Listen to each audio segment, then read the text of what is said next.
जय हिंद दोस्तों, स्वागत है आपका हमारे YouTube चैनल में। आज की वीडियो में हम लेकर आए हैं आपके लिए यहाँ पर बहुत ही महत्वपूर्ण क्वेश्चन आंसर अयोध्या सिंह उपाध्याय हरिवंश जी से संबंधित। तो वीडियो को पूरा अवश्य देखना है। अयोध्या सिंह उपाध्याय हरिवंश जी से संबंधित फर्स्ट क्वेश्चन क्या पूछा गया है यहाँ पर, तो देखिए यहाँ पर पूछा गया है। उससे पहले सभी लोग वीडियो को लाइक कर लें और चैनल को सब्सक्राइब कर लें और सेल्फ स्टडी क्लासेस ऐप भी डाउनलोड कर लें। यहाँ पर आपके लिए हिंदी साहित्य का संपूर्ण कोर्स, हिंदी साहित्य की टेस्ट सीरीज उपलब्ध है आपके लिए। और यहाँ पर 2020 टेस्ट सीरीज करवाई जाती है हिंदी साहित्य की फ्री, ये आपकी सप्ताह में 2 दिन। तो इस टेस्ट सीरीज से भी अवश्य जुड़ें। तो self study classes play store से डाउनलोड करिए और अपनी तैयारी में लग जाइए। अयोध्या सिंह उपाध्याय हरिवंश जी से संबंधित फर्स्ट क्वेश्चन की बात करें कि अयोध्या सिंह उपाध्याय हरिवंश का जन्म कहाँ हुआ था। इनका जन्म बताना है, क्वेश्चन नंबर 1 है और आपका सही आंसर है इनका जन्म हुआ था निजामाबाद आजमगढ़ में इनका जन्म हुआ था। बिल्कुल सही। क्वेश्चन नंबर 2 पूछा है कि हरिवंश किस युग के कवि हैं, ये आपके लिए बताना है क्वेश्चन नंबर 2 में।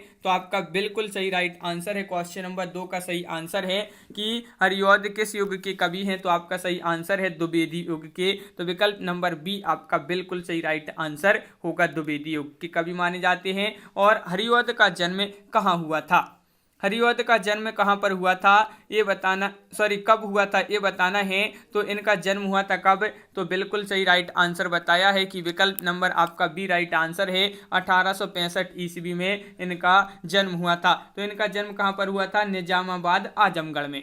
क्वेश्चन नंबर आपका यहाँ पर 4 पूछा है, अयोध्या सिंह उपाध्याय हरिवंश को किस नाम से जाना जाता है। तो उपन्यास सम्राट, प्रबंध शिरोमणि या फिर कवि सम्राट या काव्य शिरोमणि। तो इनको जाना जाता है कवि सम्राट के नाम से। क्वेश्चन नंबर 5 है, किस विद्वान ने हरिवंश को आधुनिक काल का सूरदास कहा है। तो आपका सही आंसर है, क्वेश्चन नंबर यहाँ पर पूछा है 5 और 5 का सही आंसर जो होगा वह है विकल्प नंबर 1 यानी कि डॉक्टर गणपति चंद्र गुप्त आपका सही आंसर होगा। खड़ी बोली का प्रथम महाकाव्य माना जाता है प्रिय प्रवास, पद्य प्रसून, पारिजात या प्रेम श्रवण। तो आपका सही आंसर है खड़ी बोली। खड़ी बोली का प्रथम महाकाव्य माना जाता है तो कौन सा माना जाता है, प्रिय प्रवास। विकल्प नंबर 1 आपका सही आंसर होगा।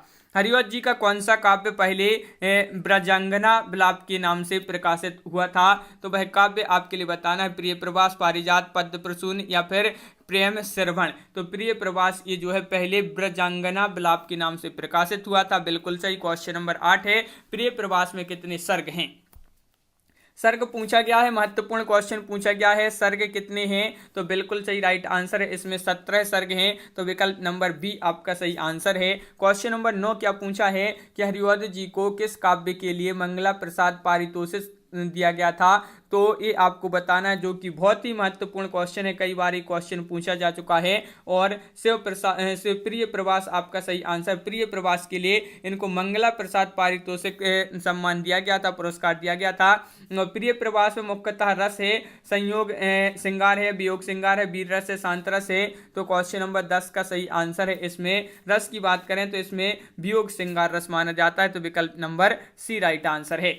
प्रिय प्रवास की किस सर्ग में राधा के विरह का वर्णन मिलता है। प्रथम सर्ग, द्वितीय सर्ग, तृतीय सर्ग या फिर चतुर्थ सर्ग में राधा के विरह का वर्णन मिलता है। तो चतुर्थ सर्ग में मिलता है। प्रिय प्रवास के चतुर्थ सर्ग में राधा के विरह का वर्णन मिलता है। बिल्कुल सही। हरिवंश जी का कौन सा काव्य अपनी काव्यगत विशेषताओं के कारण हिंदी महाकाव्यों में माइल स्टोन माना जाता है।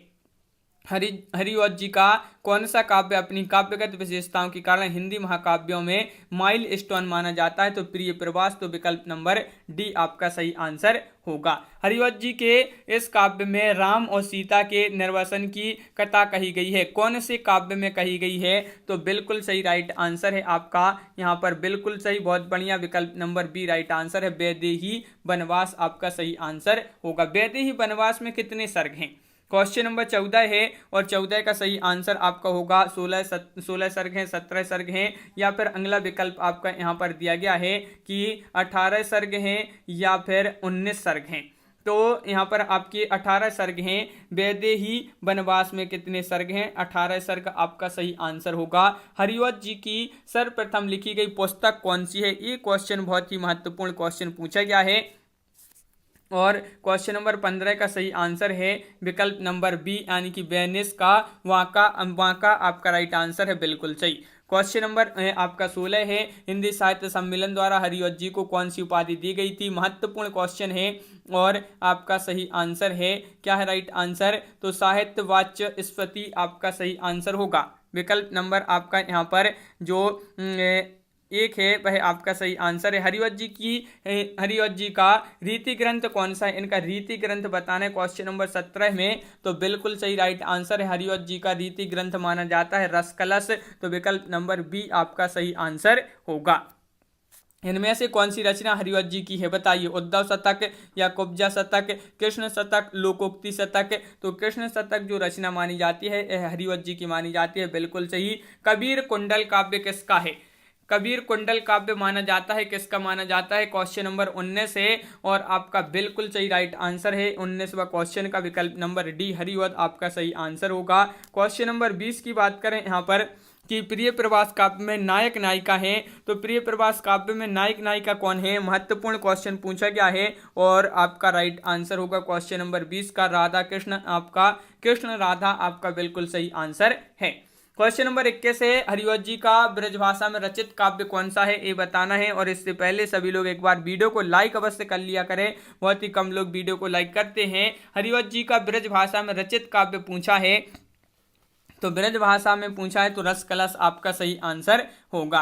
क्वेश्चन नंबर 22 पूछा है, हरिवंश जी का रस स्वरूप नायिका भेद एवं ऋतु वर्णन का ग्रंथ कौन सा है। हरिवंश जी का रस स्वरूप नायिका भेद एवं ऋतु वर्णन का ग्रंथ है, तो वह ग्रंथ कौन सा है, रस कलश है, तो विकल्प नंबर बी आपका बिल्कुल सही राइट आंसर होगा। क्वेश्चन नंबर 23 है, यह किसने लिखा है कि हरिवंश जी की यह सबसे बड़ी विशेषता है कि वे हिंदी के सार्वभौमिक कवि हैं, वे खड़ी बोली, उर्दू के मुहावरे, ब्रजभाषा, कठिन और सरल सब प्रकार की कविता की रचना कर सकते हैं। यह किसने लिखा है, यह लिखा है, किसने लिखा है, तो बिल्कुल सही राइट आंसर होगा आपका विकल्प नंबर बी यानी कि निराला जी ने यह लिखा है, बिल्कुल सही। क्वेश्चन नंबर 24 है कि दिवस का अवसान समीप था, गगन था कुछ लोहित हो चला, पंक्ति के रचयिता कौन माने जाते हैं, ये आपके लिए बताना है। इस पंक्ति के रचनाकार कौन माने जाते हैं, तो बिल्कुल सही 24 का आपका सही आंसर है विकल्प नंबर आपका यहाँ पर सी यानी कि हरिवंश जी की पंक्ति मानी जाती है, जो कि बहुत ही महत्वपूर्ण पंक्ति है। क्वेश्चन नंबर 25 है कि कविता करके तुलसी न लसे, कविता लसीपा तुलसी की कला, पंक्ति के रचयिता है, तो इस पंक्ति के रचयिता कौन है, 25 का आंसर बताना है। तो इस पंक्ति के रचयिता भी हरिवंश जी ही माने जाते हैं, विकल्प नंबर डी आपका सही आंसर होगा। हरिवंश जी की रचना चुबते चौपदे और चौके चौपदे की विधा क्या है, निबंध है, कहानी है, काव्य है, उपन्यास है, तो क्वेश्चन नंबर 26 का सही आंसर है, ये निबंध माना जाता है, तो विकल्प नंबर आपका ये जो है आपका सही आंसर यहाँ पर होगा। हरिवंश जी का नाटक कौन सा है, ये आपको बताना है। नाटक पूछा है तो यहाँ पर आपका बिल्कुल सही आंसर है 27 का नाटक में हो जाएगा, प्रद्युम्न विजय आपका सही आंसर होगा। प्रिय प्रवास महाकाव्य का रचना काल पूछा है, देखिए इनका प्रिय प्रवास ही महाकाव्य माना जाता है और इसका रचना काल पूछा है तो इसका रचना काल माना जाता है 1914 ईस्वी, बिल्कुल सही। वैदेही वनवास का रचना काल क्या माना जाता है, क्वेश्चन नंबर आपका यहाँ पर है 29 और 29 का सही आंसर है 1940 आपका राइट आंसर होगा वैदेही वनवास का रचना काल। इनमें से कौन सी रचना हरिवंश की है, तो ये आपके लिए बताना है। प्रेम फुलवारी है, प्रेम मालिका है, प्रेम प्रपंच है, प्रेम माधुरी है, तो इनकी रचना पूछा है कौन सी है, तो आपका राइट आंसर है प्रेम प्रपंच आपका सही आंसर होगा। क्वेश्चन नंबर 31 है, ठेठ हिंदी का ठाठ रचना की विधा क्या है, निबंध है, कविता है, नाटक है, उपन्यास है।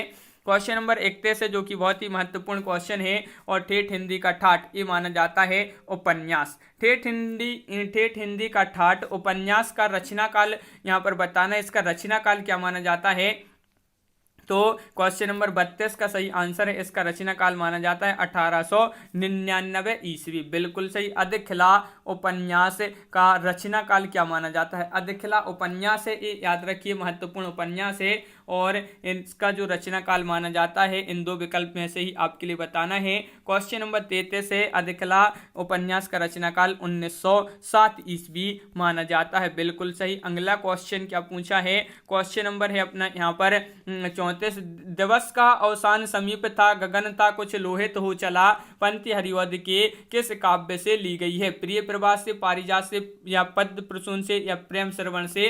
तो ये प्रिय प्रभात से ली गई है। तो विकल्प नंबर 1 आपका यहाँ पर सही आंसर होगा। यहाँ पर पूछा कि कबीर वचनावली किसकी रचना मानी जाती है? शमशेर बहादुर से, रघुवीर सहाय, मुक्तिबोध, हरिवध?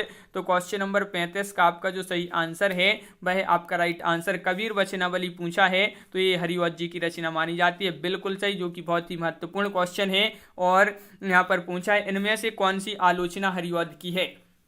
साहित्य सीकर, साहित्य संदर्भ, साहित्य देवता, साहित्य कोश? आलोचना है हरिवध जी की कौन सी है? तो साहित्य संदर्भ, विकल्प नंबर सी आपका सही आंसर होगा। हरिवध की इन रचनाओं का प्रकाशन वर्ष के अनुसार सही अनुक्रम बताना है, किस विकल्प में है वह विकल्प का आप चयन कीजिए। यहाँ पर क्वेश्चन नंबर 37 है और बिल्कुल सही राइट आंसर है 37 का विकल्प नंबर आपका यहाँ पर एक सही आंसर होगा। प्रिय प्रवास, चुभते चौबदे और वैदे ही वनवास आपका सही आंसर होगा। हरिवध सतसई का रचना काल बताना है। क्वेश्चन नंबर 38 में इसका रचना काल क्या है? हरिवध सतसई का क्वेश्चन नंबर 38 है, जो कि बहुत ही महत्वपूर्ण क्वेश्चन पूछा गया है और बिल्कुल सही राइट आंसर है आपका कि 1940 हरिवध सतसई का रचना काल माना जाता है।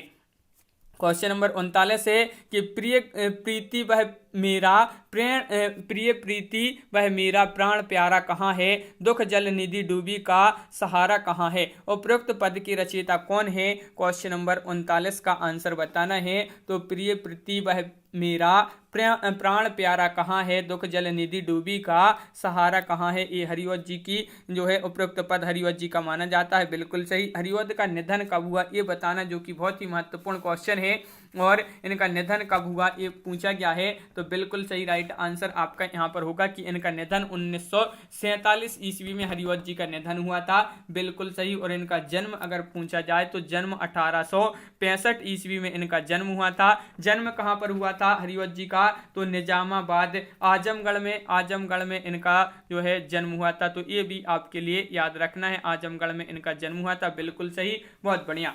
अयोध्या सिंह उपाध्याय हरिवध इनका पूरा नाम है। तो इस प्रकार अपन ने यहाँ पर देखे हरिवध जी से संबंधित बहुत ही महत्वपूर्ण क्वेश्चन। कैसा लगा वीडियो कमेंट में जरूर बताएं। अगर आप चैनल पर पहली बार आए हैं तो चैनल को सब्सक्राइब कर लें, वीडियो को लाइक कर लें और ज़्यादा से ज़्यादा वीडियो को शेयर करें ताकि अन्य लोग भी यह वीडियो देख सकें। और self study classes app download करिए। आप यहाँ पर जो है आप हिंदी साहित्य की अच्छी बेहतरीन तरीके से यहाँ पर तैयारी कर सकते हैं। यहाँ पर हिंदी साहित्य का संपूर्ण कोर्स है और यहाँ पर आपको हिंदी साहित्य की टेस्ट सीरीज भी उपलब्ध है। तो आप जो सा भी कोर्स यहाँ पर खरीदना चाहते हैं, परचेस करना चाहते हैं, कोर्स परचेस कर सकते हैं। अभी ऑफर भी चल रहा है आपके लिए यहाँ पर। तो self study classes app download करें। 2020 टेस्ट सीरीज भी यहाँ पर फ्री होती है। ये टेस्ट सीरीज सप्ताह में 2 दिन, तो इस टेस्ट सीरीज से भी अवश्य जुड़ें। तो self study classes app download करें और अपनी तैयारी में लग जाएं। और ये सरसा पब्लिकेशन की बुक है कविमाला वस्तुनिष्ठ प्रश्न की। तो इस प्रकार आज की वीडियो में बस इतना ही। सभी के लिए बहुत बहुत धन्यवाद। जय हिंद।